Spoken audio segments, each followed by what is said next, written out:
Hello guys, welcome back to my channel money management. स्वागत है आपका फिर से। और आज मैं बात करने वाला हूँ एक बहुत ही इम्पॉर्टेंट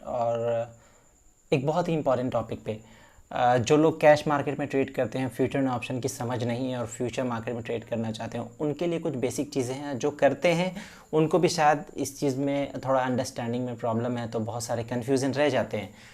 तो इस कन्फ्यूज़न को मैं दूर करना चाहता हूँ। इसके रिगार्डिंग भी मेरे पास कई कॉल्स आए, तो मैंने सोचा इस टॉपिक पे भी वीडियो बना दूँ कि कैश मार्केट में जो काम कर रहा है और फ्यूचर मार्केट में मूव करता है, फॉर्म में डेरिवेटिव्स मार्केट में मूव करता है, तो वहाँ और भी क्या क्या चैलेंजेस हो सकते हैं और क्या क्या चीज़ उनको समझने की है।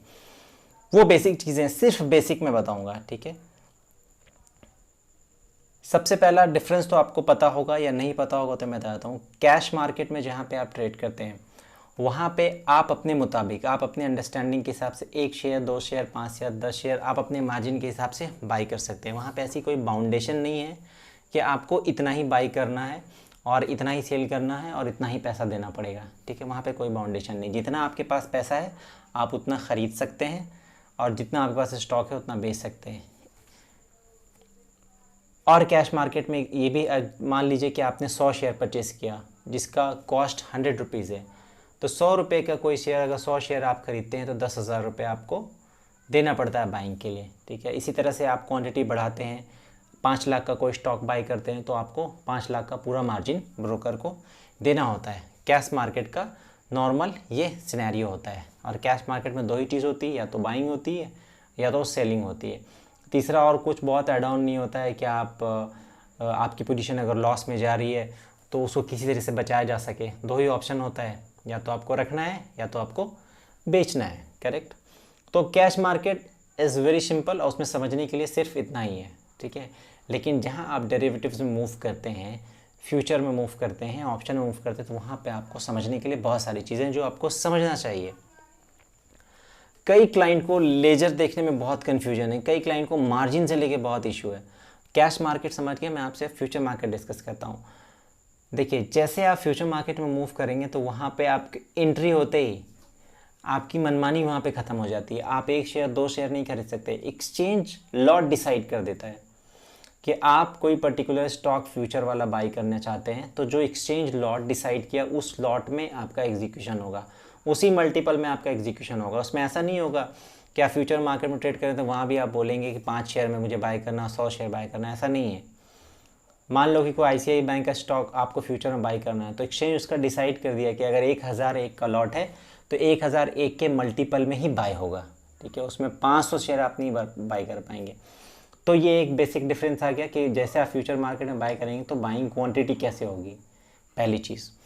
दूसरी चीज़ ये है कि मान लो कि ICICI बैंक का प्राइस चल रहा 300 रुपया और 1001 का या 1000 का लॉट साइज़ है, तो इस हिसाब से मार्जिन कितना हो गया, 3 लाख। अगर कैश में आप इतने शेयर बाई करते तो आपको 3 लाख रुपए देना पड़ता पूरा।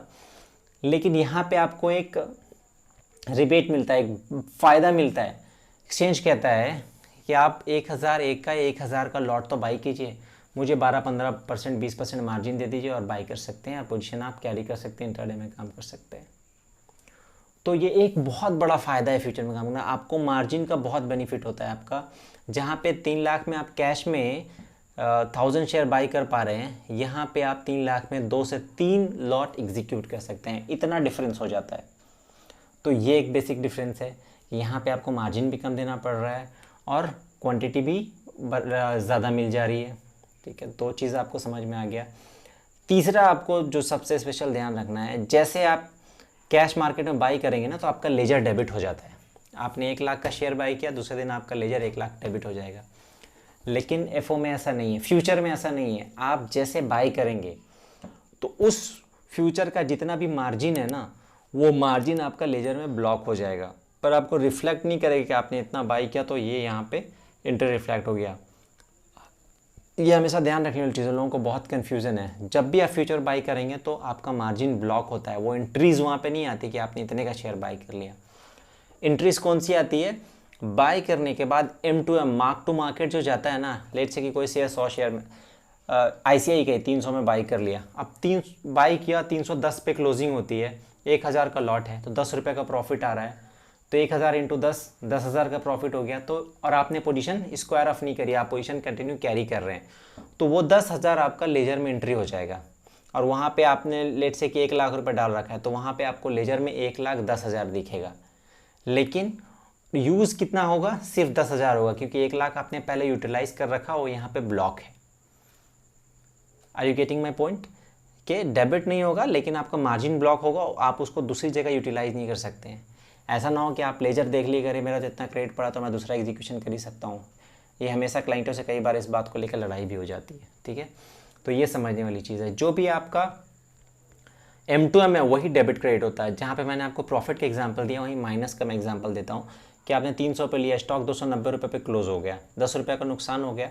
1,000 का लॉट था, तो 1,000 इंटू 10, 10,000 का नुकसान हो गया। तो आपने 1,00,000 का जो मार्जिन आपका लेजर में रिफ्लेक्ट हो रहा था, 1,00,000 माइनस 10,000, तो आपका लेजर में अब 90,000 रुपये रिफ्लेक्ट होगा, ठीक है। और मान लीजिए उस स्टॉक का आपका 1,00,000 का मार्जिन था और 10,000 का लॉस हो गया, तो आपके लेजर में पैसा कितना बच गया, 90,000। तो 10,000 का शॉर्टफॉल आएगा, वो 10,000 आपको ब्रोकर को जमा करवाने होंगे। प्रॉफिट वाला आप पे आउट बना सकते हैं, लेकिन जहाँ लॉस आएगा और आपके पास एक्स्ट्रा मार्जिन नहीं है, तो ब्रोकर को आपको वो लॉस का पैसा देना होगा। अदरवाइज़ पहले तो क्या होता था कि कैरी हो जाता था, ठीक है, बेयर कर लेते थे, लेकिन अब ऐसा नहीं होता है। जहाँ शॉर्टफॉल आएगा वहाँ तुरंत पेनल्टी लग जाएगी। पेनल्टी पे एक बहुत स्पेशल वीडियो जो आपको समझना चाहिए और देखना ही चाहिए कि आजकल पेनल्टी का सिस्टम कैसे हो गया, कैसे लगने लग गया। पहले 1%, फिर 3%, फिर 5%, और ये पेनल्टी बहुत हेवी होती है। इसीलिए जब फ्यूचर मार्केट में आप एंट्री ले रहे हैं, तो इन चीज़ों के, इन बेसिक चीज़ों की आपको नॉलेज होनी ज़रूरी है, ठीक है। ये दो चीज़ें समझ के अब यहाँ पे क्या होता है, कैश मार्केट में आप सिर्फ बाई करके काम कर सकते हैं। इंट्राडे में तो बाई सेल करके दोनों काम कर सकते हैं, लेकिन कैरी करने के लिए आप सिर्फ बाई पोजीशन बाई करके कैरी कर सकते हैं, सेल पोजीशन कैरी नहीं कर सकते, ऑक्शन हो जाएगा। लेकिन फ्यूचर में डेरिवेटिव्स में यहाँ पे आपको ऑप्शन मिलता है कि बाई के साथ साथ आप सेल भी कैरी कर सकते हैं, यहाँ पे कोई ऑप्शन नहीं लगेगा।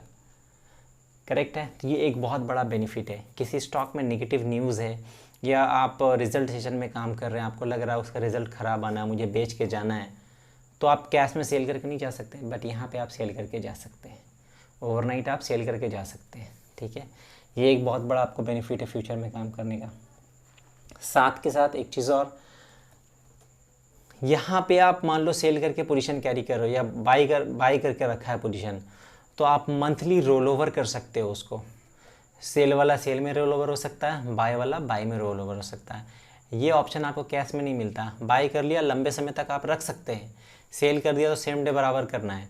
फ्यूचर में भी आप बाय करके लंबे समय तक रख सकते हैं, लेकिन हर मंथ, एवरी मंथ का जो लास्ट थर्सडे होता है उस दिन एक्सपायरी होती है, उस दिन आपको पोजीशन रोल ओवर करना है। बाय में रोल ओवर कर सकते हैं, सेल है तो सेल में रोल ओवर कर सकते हैं। तो ये एक बेसिक चीज़ है जो आपको समझना चाहिए। ये बेसिक डिफरेंस है। 4 चीज़ें मैंने आपको बता दी। जो सबसे इंपॉर्टेंट है मैंने आपको लेजर का बताया, क्योंकि पे आउट और पे इन को लेके बहुत झिकझिक तो होता है क्लाइंटों से। अब ये कोई आपको थ्योरी वाला बताएगा नहीं, क्योंकि मैं बैठा हूँ टर्मिनल पे 8 साल, तो मुझे पता है कि कैसे काम होता है, ठीक है, कैसे M2M डेबिट होता है, माइनस होता है, तो कैसे लड़ाइयाँ होती है लेजर की वजह से। तो लेजर इस तरह से आप देख सकते हैं, इस तरह से समझ सकते हैं, ठीक है। ताकि पहले पेनल्टी नहीं लगता था, अब पेनल्टी लिखता है, ठीक है। बहुत सारा आप ब्रोकर पे काम करें, कोई लोकल ब्रोकर, तो वो बताता भी नहीं है, तो आप लेजर भी चेक करते रहा करें, ठीक है। मैं किसी पे ब्लेम नहीं कर रहा, मैं बट कह रहा हूँ कि जब आप किसी ब्रोकर के पास काम कर रहे हैं तो ये आपकी ड्यूटी है कि आपको भी चेक करते रहना है, ठीक है। तो ये बेसिक डिफरेंस था। इसके बाद हम जो वीडियो लेके आएंगे उसमें मैं और आपको डेप्थ बताऊँगा। आज के लिए मेरे दोस्तों इतना ही। अगर आपको मेरा वीडियो पसंद आया तो चैनल को सब्सक्राइब कर दें, कमेंट कर दें, लाइक कर दें। मिलते हैं नेक्स्ट वीडियो में, नेक्स्ट कोई ज़बरदस्त स्ट्रैटेजी के साथ। Thank you so much.